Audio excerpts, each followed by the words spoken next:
Okay, well, Josh was working hard this week because he was covering Nirvana, Bleach, the Indeed. first album. Yep. So go And ahead. in the opening montage, you heard Love Buzz, and now you're going to hear About a Girl.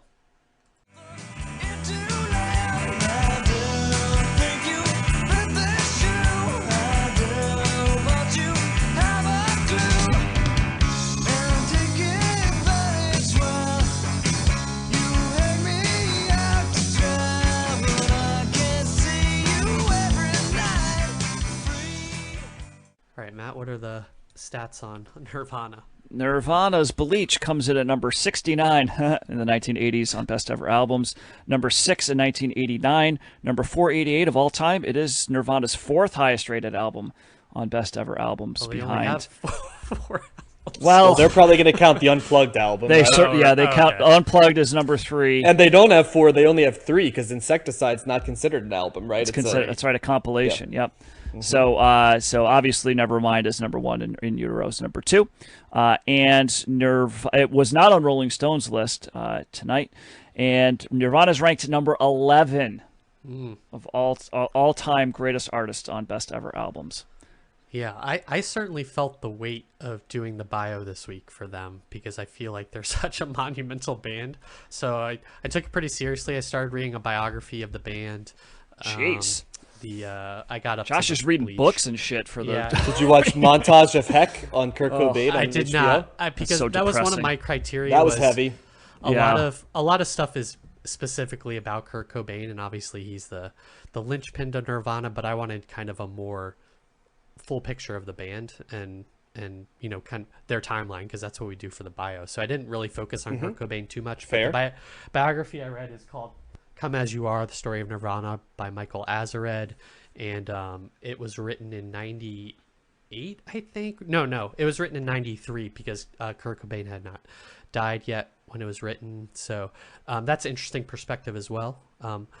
And I read NME had a big like special issue on early Nirvana that I got from the library, so I was reading that as well. A lot of fun facts and things from that.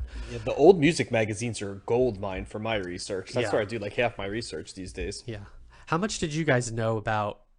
Maybe this is my age, but I didn't know too much about like the history of the band. I was never super into Nirvana I know a fair amount. enough. Yeah. Like I know I that probably. they had their original drummer was like Chad Channing, right? And they, Kurt and Chris were like high school friends, right? And yeah, Yep. Yeah. So that they okay. weren't actually from. He was from Aberdeen, right? Not from Yes. Seattle, and they had Yep. like a love-hate relationship with Seattle. Oh yeah, very much so. So Nirvana was, as John said, formed in Aberdeen, Washington in 1987 by Kurt Cobain and Chris Novoselic. The story of Nirvana is the story of many drummers before coming upon Dave Grohl.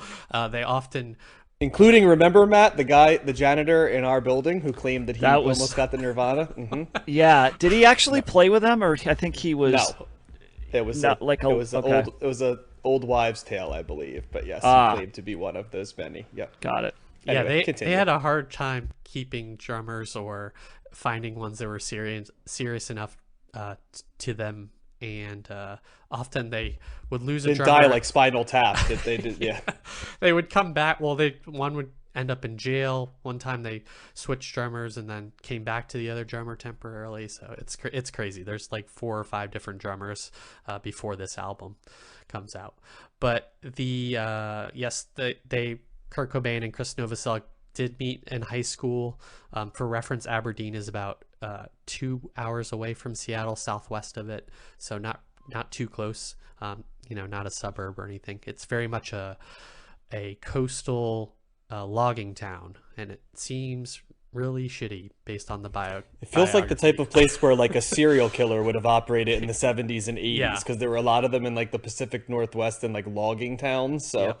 yeah, that's the vibe I always got. It is very much that kind of Twin Peaks-esque in some ways, I would think, in terms of climate. And so, yeah, it seems pretty working class as well, that city. of course, I only have Kurt Cobain's testimony of his childhood growing up to go by, so I don't know, which also was a whole thing and not very good. They both attended the same high school, and they met while hanging out at the Melvins practice space. So the Melvins is Yes. kind of a integral part of Aberdeen, and also Nirvana. That everything kind of revolved around the Melvins for a while. And I they thought were of them often on this album. yes, they were kind of the big band that was well known from that area, that made it, quote unquote, and was, the kind of aspirational goal for Kurt Cobain in a lot of ways.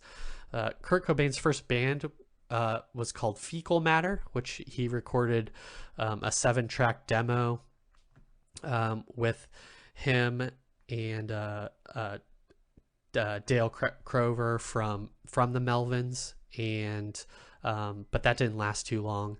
After that dissipated, Kurt wanted to form a band with Chris, but he tried giving the demo to Chris as a hint to, say that he was interested. He found out that Chris liked kind of the same music he did, punk rock and a lot of other things. It's funny, for a long time, Kurt Cobain knew what punk rock was but had never heard of it, so he kind of like imagined what punk rock was before actually hearing what it sounded like, which is interesting, in today's day and age. Finally, a year after he gave the demo to Novoselic, he finally listened to it, and 3 years after they met, actually, he listened to the demo, and Chris said that they should start a band, so he finally agreed. Persistence pays off, I suppose. Kurt and Chris briefly had a CCR cover band called the Sellouts, but that didn't last. They were thinking that, in kind of the working class country rock spirit of Aberdeen, that might work, but it didn't. They started a new band later in '87 with a different drummer, and Nirvana's so then this is kind of the lineage of name changes to finally coming upon their Nirvana name. They were first called Skid Row, which apparently had originated in Seattle, that name, and then went through various names, including Ted, Ed, Fred, Bliss, Throat Oyster, Pen Cap Chew, and Window Pane. Their drummer at this time was Aaron Burkhart, who was not reliable, so Kurt and Chris actually recorded a demo on January 3rd, 1988, with Dale Crover from the Melvins. And incidentally, some of those tracks that they recorded on the demo are on Bleach. Dale Crover is the guy playing the drums on those tracks. They recorded at Reciprocal Recording Studios in Seattle, and Jack Endino was the engineer who helped produce that demo. Endino was so impressed by the demo that he made a copy and gave it to Jonathan Poneman, who had just released the Soundgarden EP on Sub Pop. So Sub Pop is kind of an interesting side point because they are kind of the integral part of the Seattle music scene. They basically launched kind of the grunge scene with all the bands that they were representing, and Poneman liked the demo of Nirvana, but he gave it to his partner at Sub Pop, Bruce Pavitt, but he wasn't completely sold on it. And they went and saw them perform, and Kurt Cobain said that they fucked up that performance. And Sub Pop itself was, they were representing bands like Green River, which by around this time it kind of was tailing off, and that later splintered into Mudhoney and Pearl Jam. Soundgarden was on Sub Pop. This band called Tad, Mother Love Bone, Screaming Trees, and Beat Happening were all kind of famous or semi-famous bands on that label, or in the Seattle scene. March 19th, 1988 was the first time they played as the name Nirvana, now with Dave Foster as a drummer, and then Foster lasted only a few months, and then they finally met Chad Channing, who played his first show with Nirvana in late May 1988, and he is the drummer that appears on Bleach. Love Buzz was the first single, and only 1,000 copies were pressed by Sub Pop intentionally. They had this kind of single of the month, or kind of, a way to highlight a certain single, and they did only 1,000 copies to keep keep demand high, and it sold out quickly. And now it goes for thousands of dollars on eBay. I looked on the original pressing. So apparently it was hard to break into the mainstream music press in the US, especially in the Seattle area. So Sub Pop flew in a journalist, Everett True, from Melody Maker in the UK to check out all the Sub Pop bands. And he wrote articles for Melody Maker, and the Brits kind of went crazy for the Seattle bands. And that was enough of a notice that then the US press and labels got notice from Britain. So that's kind of how through the circuitous route that these bands and Nirvana got noticed in the US. They began work on Bleach December 24th, 1988, with Jack Endino returning as the producer engineer.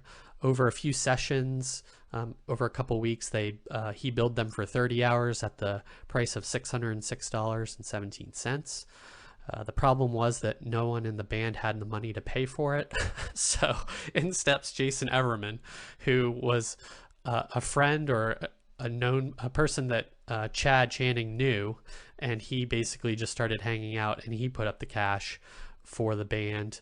And then Kurt said, well, we're looking for a second guitar player, so you can join the band. And so he's credited as a guitarist on Bleach, even though he's not on Bleach at all. He basically just paid for it, and they credited him, as a way to give thanks, I guess, and make him feel included. The name of the album comes from playing while they were in San Francisco and seeing sign upon sign and ads for washing your needles in bleach as part of the kind of AIDS crisis prevention and drug use. And then there was also a guy dressed up as a bleach bottle walking around downtown handing out bottles of bleach. So they just kind of got it in their head. It sounds kind of crazy, but then they said bleach is going to become the most valuable substance on earth. So they named the album Bleach. The album was released today in 1989, June 15th. 3 of the tracks on the album, Floyd the Barber, Paper Cuts, and Downer. Downer is kind of the original release of Bleach only had 10 tracks or 8 tracks. What is it? And 11 tracks, and then kind of Big Cheese and Downer were released later. And there was also kind of a difference between the UK original release and the American release, but I think now it's all just the 13 tracks. Anyway, Dale Crover is on drums on those 3 tracks from the previous recording session, early '88. They actually tried to re-record those, but Chad Channing, I think Kurt seemed and Chris Novoselic really wanted like hard-hitting drums, and Chad Channing was not hitting them hard enough, and it didn't sound as good as Dale Crover from the Melvins. So they put those tracks. They kept those tracks and put them on the Bleach album. Nirvana went on a nationwide tour after this release. This was their first nation tour.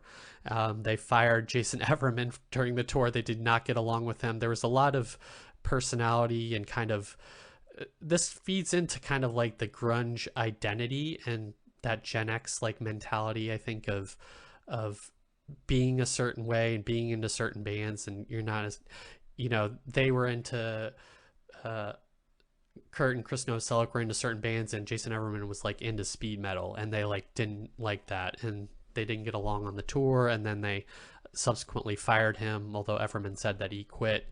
And then they canceled the last 7 tour dates and drove straight back to Washington in 50 something hours. So and this tour is them just in a van by themselves, like playing at different like kind of bars and low venues, so it's not some high profile tour by any means. I have some interesting factoids about the rest of this album. The opening track, Blue, was going to be in a drop D tuning, but the band didn't realize they were already in that tuning, so then they dropped it a whole step lower, which explains why it sounds so heavy. You may have noticed that. The album didn't sell well when first released, but it was liked by critics. It did not chart. Before Nevermind was released, it had sold about 40,000 copies, but then in 92 it was re-released and it reached 89 on the Billboard charts. It's since gone platinum, and it's actually Sub Pop's best-selling album to date for all of their artists. So the Nirvana logo is in Bodini extra bold condensed font style. So I looked up the Bodini font. You can actually type in Google Docs in Bodini if you want to, and it's an established font. And so that's funny for all you font heads out there. And the Floyd the Barber was one of the earliest songs Kurt wrote and is a character from the Andy Griffith Show. About a Girl is the only song from this album that's on the Unplugged album. And School, the song School, only has 4 lines of lyrics. And Love Buzz, which was their first single, is a cover song by Dutch band Shocking Blue, and it was the first song to be played on the radio, or first Nirvana song to be played on the radio at a local college station, KCMU, because Kurt Cobain called in and requested that they play it. So, some of the bands, a lot of, as we've talked about and mentioned, Kurt Cobain has referenced a lot of albums that influenced him or that he deemed worthy. Some of the bands that I saw that were referenced as influences on him that we have talked about up to this point were the Sex Pistols, the Wipers, Pixie. Surfer Rosa was a big influence, and especially Black Francis. Kurt Cobain really wanted kind of like an alternate identity like Black Francis did, and he didn't. In retrospect, he wished he had done like what Black Francis did. Young Marble Giants, the Colossal Youth album, and also interestingly, in their tour van, they had a tape that they would play with half of that side of the tape was a Smithereens album, and the other half was a band called Celtic Frost. So Smithereens making an appearance from the Buzzbin in Nirvana's life. So it's been a while since I heard Bleach, so I was coming to it pretty fresh. What was your guys' thoughts on Bleach? You want to go first, Matt? You can go first, Matt. Sure. So this is one of those albums that I've owned, but I didn't actually buy. I probably just burned it from somebody and had it in my iTunes catalog and never really listened to it. It's just like one of the many albums. Owned it as a talking piece? Yeah, well, because it's one of those things where, how, before streaming and everything, it was just, if somebody had a record, let me put it on my iTunes and just accumulate music, right? But I would do it. I don't know that because I don't think I ever have done that. Oh, I totally did. When I got it, but that's the difference in our personalities. Isn't yeah, it? It started off as burning, so I just bought a bunch of blank CDs, and then so I burned. So I have like a whole binder full of burned CDs, of albums, and many of them I had and I would listen to once, and then that was it. Like it was one of those things where it's just so much music that I never really focused on anything. So this album falls into that category for me.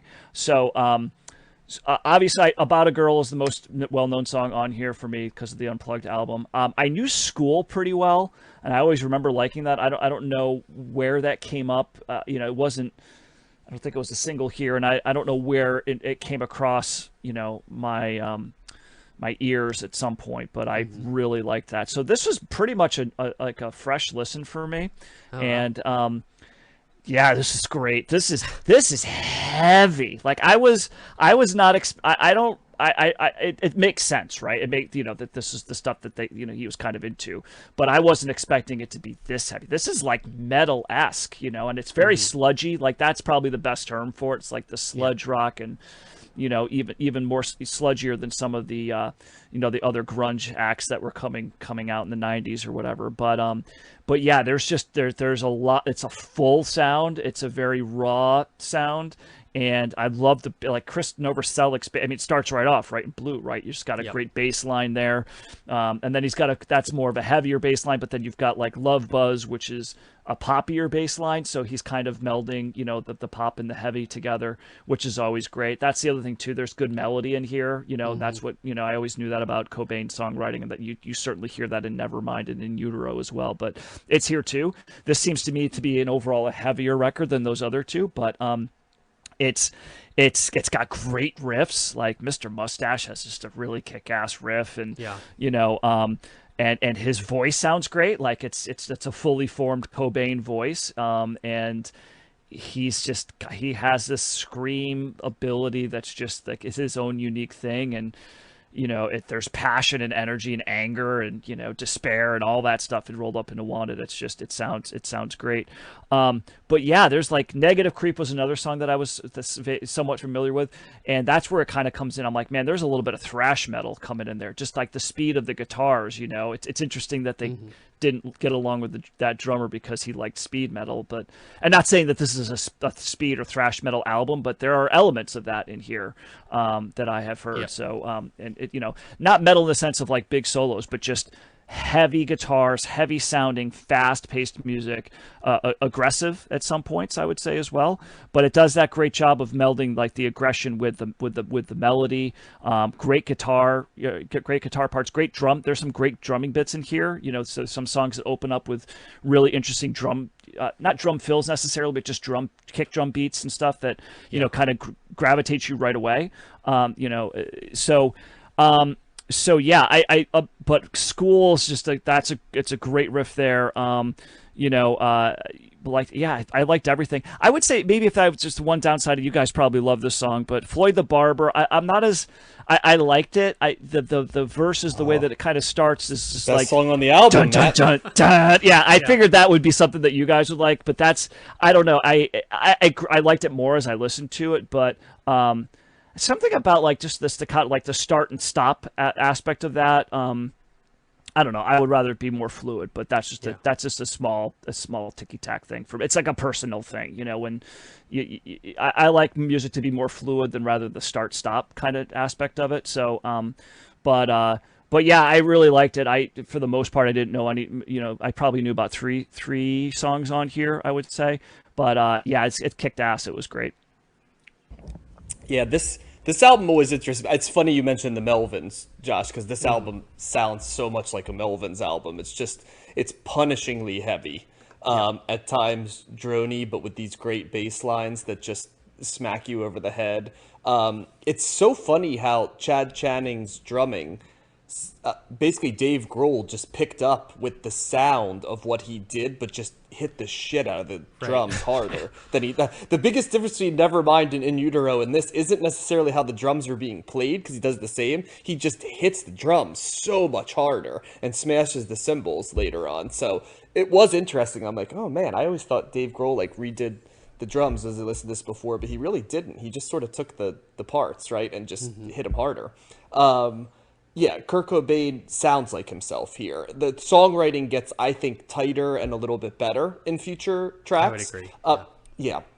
This one still, primitive's a good word. Matt, this felt like the type of album that got thrown together quick and put out, almost like listen to this band. They've got a lot of energy. They've got a buzz to them, but they're going to be doing better work. And it just, even if you didn't know that they were going to create better work, you could almost know it was coming after hearing this, because so many of the pieces are here, but you're like, boy, if they take it one more notch, and we say that, but we say it with the context of knowing that they blow up, right? So maybe it's in '89 when you're saying it, you're not thinking, and then they're going to be this huge band. You think of it more as like they're going to be doing their critical darling work coming up, right? Yeah, or and like this is a solid first album for a band that you don't know.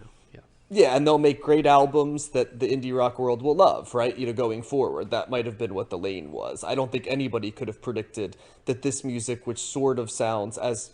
Matt's not wrong, that there's elements of metal and even hardcore sound, drone, the even like feedback-laden rock and punk. There's all of that stuff built in. That's like when you see his list, right? It's all together. There's even, I know he was famously a guy that enjoyed Kiss, right? And that's why I was laughing, because it's primitive, like early Kiss was primitive, right? And the only reason I bring that up is because I love the Melvins, but one of the songs I like best from the Melvins is they do a cover of Goin' Blind, which is like an early Kiss song that's so freaking heavy that it's like, oh, this is what Kiss would sound like if they were just even heavier, right? And it's pretty awesome. You wouldn't even recognize it. Yep.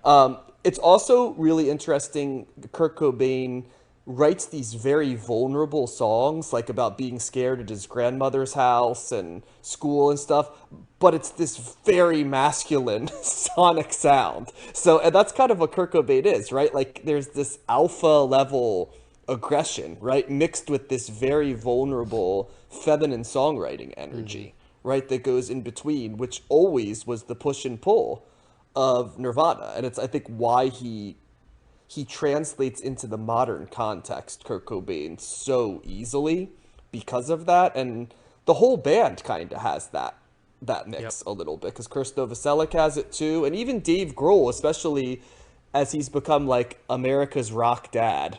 You know, he brings a little bit. That's kind of what he's morphed into, isn't it? Like, sort of over the last 20 years.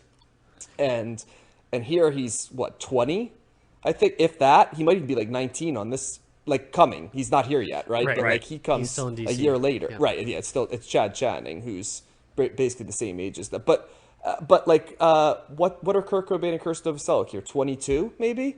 Yep. Yeah. High school dropouts. All from Cobain was home. born in 67. Yeah. Yeah, and so this came out in 88, right? So, or 89, but they were recording or 22 in 88. So yeah, right. 22. Yeah. So by the time this is released, but they're recording this when they're 21 and 22. So that's, I mean, the older you get, right, the more you realize, like, holy shit, 21's so freaking young to be doing this. But yeah, the biggest difference between this, if you've never listened to this, but you've listened to, say, Nevermind, although I'd argue In Utero is to some degree a return to some of the elements of what this is in terms of the harshness, albeit recorded.